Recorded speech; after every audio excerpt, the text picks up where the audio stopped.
5 अगस्त 2025 की रात धरली में खामोश थी। छोटा सा हिमालयी गांव सो रहा था। हवा ठंडी और शांत थी।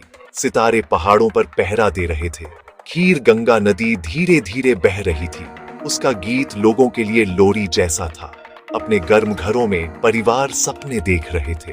किसी को नहीं पता था कि ऊपर आसमान बदल रहा था। पहाड़ों में ऊंचाई पर बादल जमा हो रहे थे, भारी और काले। वे आम बारिश के बादल नहीं थे। उनके अंदर एक तूफान छिपा था, एक ऐसा गुस्सा जो अब फूटने वाला था। यह एक ऐसा राज था जो रात ने छुपा रखा था, एक ऐसा खतरा जो बिना आवाज के बढ़ रहा था। सुबह के करीब 3 बजे राज खुल गया। बादल फट गए। ये कोई जोरदार धमाका नहीं था, ये पानी का एक खामोश भयानक बहाव था। नदी तुरंत उफन गई। वह एक राक्षस बन गई। पहले वह गर्जी नहीं, वह रेंगती हुई आई। पानी मिट्टी और पत्थरों से भरा हुआ गांव में फिसल गया। वह दरवाजों के नीचे से घरों में घुस गया। वह दीवारों की दरारों से रिस गया। लोग अभी भी सो रहे थे। उन्हें उसके आने की आवाज नहीं सुनाई दी। बाढ़ एक खामोश चोर थी जो रात की शांति और उनके घरों की सुरक्षा को एक एक इंच करके खामोशी से चुरा रही थी। मुसीबत का पहला संकेत ठंड थी। घरों के अंदर हवा में एक अजीब सी नमी भर गई। शायद किसी बच्चे ने नींद में करवट बदली होगी, कंबल को और खींच लिया होगा। शायद किसी माँ ने बारिश का सपना देखा होगा। फिर पानी उनके बिस्तरों तक पहुंच गया। यह रात की गहराई में एक ठंडा झटका था। नींद टूट गई। लोग एक बुरे सपने में जाग गए। उनके फर्श गायब थे। उनकी जगह मिट्टी की एक बहती हुई नदी थी। अंधेरा पूरा था। कोई रोशनी नहीं थी। बिजली चली गई थी। सिर्फ पानी की आवाज और आतंक का बढ़ता हुआ एहसास था। घबराहट पानी की तरह ही फैलने लगी। परिवार घुप अंधेरे में भागने लगे, नाम पुकारने लगे। क्या तुम वहां हो? बच्चे कहाँ हैं? पानी अब तेजी से ऊपर उठ रहा था। अब वह खामोश नहीं था। वह गड़गड़ा रहा था और घूम रहा था। फर्नीचर को इधर उधर धकेल रहा था। उसने चीजें गिरा दी। नदी का कोमल गीत अब एक धमकी भरी गर्जना में बदल गया था। धरली गांव, जो कभी पहाड़ों में बसा एक शांतिपूर्ण ठिकाना था, अब एक जाल बन गया था। उसके लोग नीचे के अंधेरे पानी और ऊपर के बेरहम रात के आसमान के बीच फंसे हुए थे, हर सांस के लिए लड़ रहे थे। इस अफरातफरी में सबसे गहरी इंसानी फितरत हावी हो गई। अपने प्यारों को बचाना। एक माँ ने अपने पैरों के चारों ओर पानी उठता महसूस किया। उसके 2 छोटे बच्चे थे। वह जानती थी कि वे बाढ़ में नहीं बच सकते। अपनी पूरी ताकत से उसने उन्हें उठाया। उसे अपने ढहते हुए घर की छत पर एक ऊंचा कोना मिला। उसने उन्हें वहां बिठाया, कसकर पकड़ने को कहा। पानी लगातार ऊपर चढ़ रहा था, उसे अपनी ओर खींच रहा था, लेकिन उसने यह सुनिश्चित किया कि उसके बच्चे सुरक्षित रहें, इससे पहले कि बाढ़ उसे बहा ले जाए। एक और घर में एक दूसरी माँ को एक बड़ी बाल्टी मिली। उसने अपने रोते हुए बच्चे को उसमें रख दिया। तूफान में एक छोटी सी नाव, इस उम्मीद में कि वह तैर जाएगी। ये अविश्वसनीय बहादुरी के छोटे छोटे काम थे। वे शुद्ध डर के क्षण में प्यार से पैदा हुए थे। लेकिन हर जीवित रहने की कहानी के लिए एक नुकसान की कहानी भी थी। एक बचावकर्मी कई दिनों तक मिट्टी और मलबे में खुदाई करते हुए कपड़े का एक जाना पहचाना टुकड़ा महसूस किया। उसका दिल थम गया। उसने उसे धीरे से खींचा। वह उसकी अपनी बहन थी। वह अजनबियों को बचाने आया था, लेकिन उसे अपना ही परिवार खंडहर के नीचे दबा मिला। अंधेरे में पूरे गांव में दिल टूटने और हिम्मत की कहानियां लिखी जा रही थी। प्रार्थनाओं में फुसफुसाई जा रही थी और मदद के लिए बेताब चीखों में चिल्लाई जा रही थी। जीवित बचे लोगों में एक छोटी लड़की थी जिसका नाम रोजी था। वह अकेली मिली, मलबे के ढेर पर बैठी हुई, चारों ओर तबाही थी। उसका घर जा चुका था, उसका परिवार लापता था। लेकिन जब बचाव दल उस तक पहुंचे तो उसने उन्हें बड़ी उम्मीद भरी आंखों से देखा। वह रो नहीं रही थी, वह इंतजार कर रही थी। उसे यकीन था कि मदद आएगी। उसके सरल अटल विश्वास ने थके हुए बचाव कर्मियों के दिलों को छू लिया। रोजी उनके लिए एक प्रतीक बन गई, अथाह अंधेरे में एक छोटी चमकती रोशनी। उसने उन्हें याद दिलाया कि वे वहां क्यों थे, वे हार क्यों नहीं मान सकते थे। एक और वफादारी की कहानी मिट्टी से निकली। एक छोटा कुत्ता एक फंसे हुए बच्चे के पास वफादारी से बैठा मिला। 3 दिनों तक, जब बारिश गिर रही थी और दुनिया बिखर रही थी, कुत्ते ने बच्चे का साथ नहीं छोड़ा था। उसने बच्चे को गर्म रखा था, उसने मदद के लिए भौंका था। उसकी वफादारी एक खामोश वादा थी, एक ऐसा बंधन जिसे आपदा भी नहीं तोड़ सकती थी। इतने ज्यादा मानवीय दुख के बीच एक जानवर का सरल प्यार यह दिखाता था कि दया को बाढ़ ने बहा नहीं दिया था। यह इंसानियत का एक सबक था जो एक विनम्र प्राणी ने सिखाया था। जब आखिरकार दिन की रोशनी हुई तो उसने पूरी तबाही का नजारा दिखाया। धरली को पहचानना मुश्किल था। घर गायब थे, उनकी जगह मिट्टी और चट्टानों के पहाड़ थे।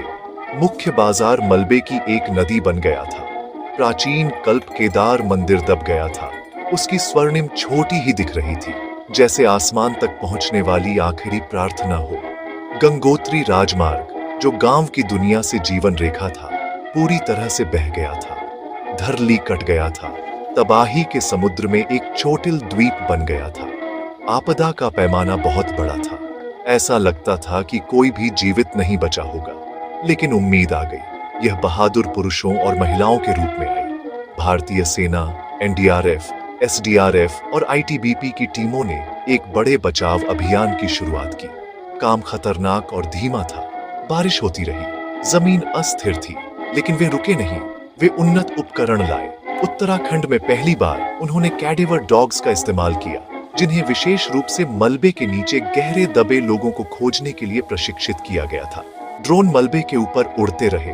उनके कैमरे जीवन के किसी भी संकेत की तलाश कर रहे थे। उनकी भिनभिनाहट की आवाज टूटी हुई घाटी में एक नई तरह की चिड़ियों की चहचहाहट थी। बचाव दलों को भारी चुनौतियों का सामना करना पड़ा। सड़कें बंद थीं, इसीलिए उन्हें मीलों तक पैदल चलना पड़ा, भारी उपकरण लेकर। मोबाइल नेटवर्क ठप थे, जिससे सभी संचार कट गए थे। फिर भी वे आगे बढ़ते रहे, एक ही उद्देश्य से प्रेरित, जीवन बचाना। एक ड्रोन ने एक छत पर लिखे गए एक संदेश को देखा। हम जिंदा हैं, हमारी मदद करो, उस पर लिखा था। इन शब्दों ने बचावकर्ताओं को ऊर्जा दी। यह इस बात का सबूत था कि लोग अभी भी जीवित रहने के लिए लड़ रहे थे, अभी भी इंतजार कर रहे थे। उन्होंने उस जगह पर अपने प्रयासों को केंद्रित किया, नए सिरे से दृढ़ संकल्प के साथ खुदाई करते रहे। काम दिल दहला देने वाला था। हर पत्थर जिसे वे हटाते थे किसी की जिंदगी को ढक सकता था। बचावकर्मी दिन रात काम करते रहे। उनके चेहरे थकावट से भरे थे, लेकिन उनकी हिम्मत मजबूत थी। वे इंसानी हाथों की एक श्रृंखला थे, सभी एक साथ काम कर रहे थे। जिन ग्रामीणों ने सब कुछ खो दिया था, वे उनके साथ जुड़ गए, अपने नंगे हाथों से खुदाई करते हुए अपने पड़ोसियों, अपने दोस्तों, अपने परिवार की तलाश कर रहे थे। इस साझा मिशन में कोई अजनबी नहीं था, केवल लोग थे जो लोगों की मदद कर रहे थे। प्रकृति के प्रकोप के खिलाफ एकता का एक शक्तिशाली प्रदर्शन। धीरे धीरे चमत्कार होने लगे। एक बुजुर्ग व्यक्ति को 3 दिनों तक दबे रहने के बाद जिंदा निकाला गया। एक परिवार को एक अटारी में एक साथ हडल्ड पाया गया, सुरक्षित और स्वस्थ। कुल मिलाकर 130 से ज्यादा लोगों को बचाया गया। हर बचाव एक जीत थी, टीमों के अथक प्रयासों और उन लोगों की लचक का प्रमाण जिन्होंने डटे रहे। किसी को जिंदा ढूंढने की खुशी बहुत बड़ी थी। इसने दुख और थकावट को कम कर दिया। ये एक शक्तिशाली याद दिलाता था कि मौत के सामने भी जिंदगी जीत सकती है। बचाए गए ग्रामीणों ने बहुत कुछ खो दिया था। उनके घर जा चुके थे, उनके खेत तबाह हो गए थे, कई ने अपने प्रियजनों को खो दिया था। फिर भी जब उन्हें सुरक्षित स्थानों पर ले जाया गया तो उनके पहले शब्द अक्सर धन्यवाद होते थे। उन्होंने सैनिकों और बचाव कर्मियों के हाथ पकड़े। उनकी आंखें कृतज्ञता के आंसुओं से भरी थीं। उनके पास देने के लिए कुछ नहीं बचा था, लेकिन उन्होंने अपना धन्यवाद दिया, एक अनमोल तोहफा। त्रासदी के बीच यह विनम्रता और शालीनता मानवीय हृदय की अविश्वसनीय शक्ति को दर्शाती है। इसने दिखाया कि जब आप सब कुछ खो देते हैं, तब भी आप कृतज्ञता को बनाए रख सकते हैं। धरली बादल फटने की कहानी एक बड़े नुकसान की कहानी है। यह प्रकृति की शक्ति और मानवीय कमजोरी की कहानी है।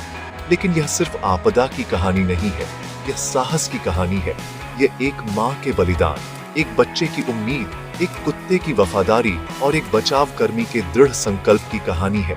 यह साबित करता है कि जब हालात सबसे बुरे होते हैं तो लोग अपना सर्वश्रेष्ठ प्रदर्शन कर सकते हैं।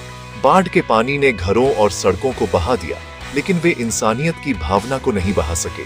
जैसे जैसे धरल्ली ठीक होने की लंबी और दर्दनाक यात्रा शुरू करता है, एक राष्ट्र की प्रार्थनाएं उसके लोगों के साथ है।